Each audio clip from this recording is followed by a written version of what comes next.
So in his Brihad Bhagavatamrita, Srila Sanatana Goswami speaks about the role and position of humility. He emphasizes humility even in the ultimate stage of life, Prem, the stage of divine love, by saying that humility fosters Prem and Prem fosters humility, and so on, each of them acting both as cause and effect. No? So as much, the more the humility, the bigger the Prem, the bigger the Prem, bigger humility, and so on, ad infinitum.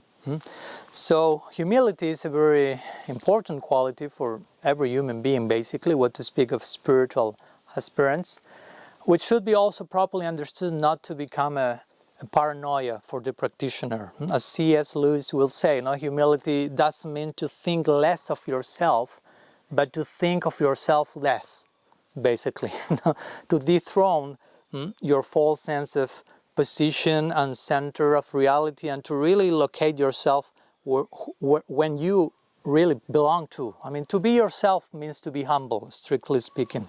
On one side we have pride, on the other side of the coin we have humility.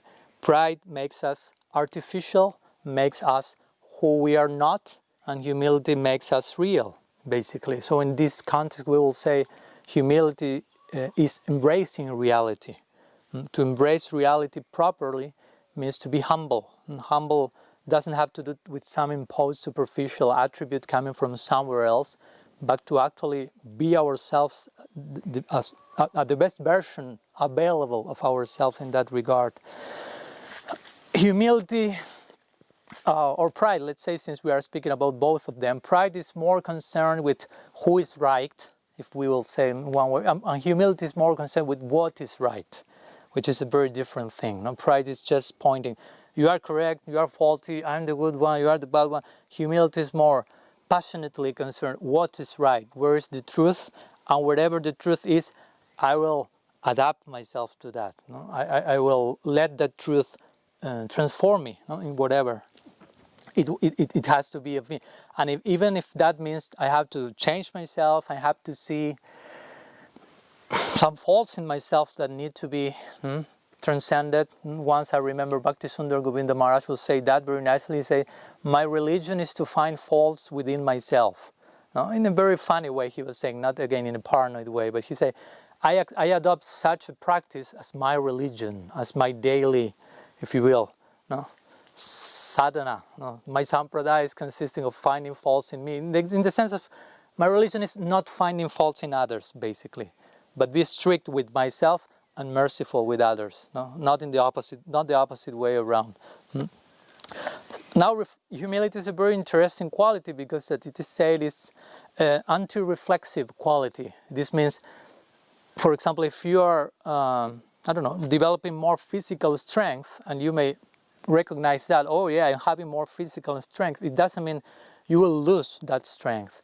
Now, in the case of humility, if you develop more humility and you say, I have developed more humility, you lose that humility.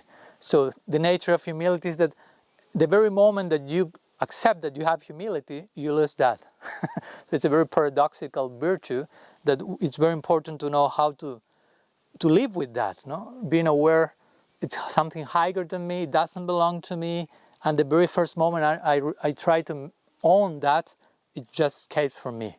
There's one famous saying that it said like something like, talent is God-given, no? So be humble. Fame is man-given, so be grateful. And conceit or cheating is self-given. Be careful. So humility is something that will maintain us in a very sober way of reality. So for us as practitioners of bhakti, strictly speaking, we don't have a chance to be pride, ideally speaking, because if we really understand what's bhakti about, means we are practicing something that comes from above us. Bhakti is grace. It's not something that we deserve. So if whatever nice thing I have developed in the context of bhakti is there, it's not my own merit, it's grace. So how can I become proud of something that doesn't belong to me, which is a gift? So humility basically means that type of insight, the realization of I am part of something that is bigger than me. But I'm part of that. I feel happy of being in such a context. But there's that higher environment that is embracing me.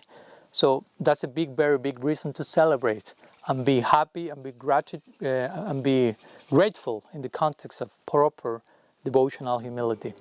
See you next fortnight.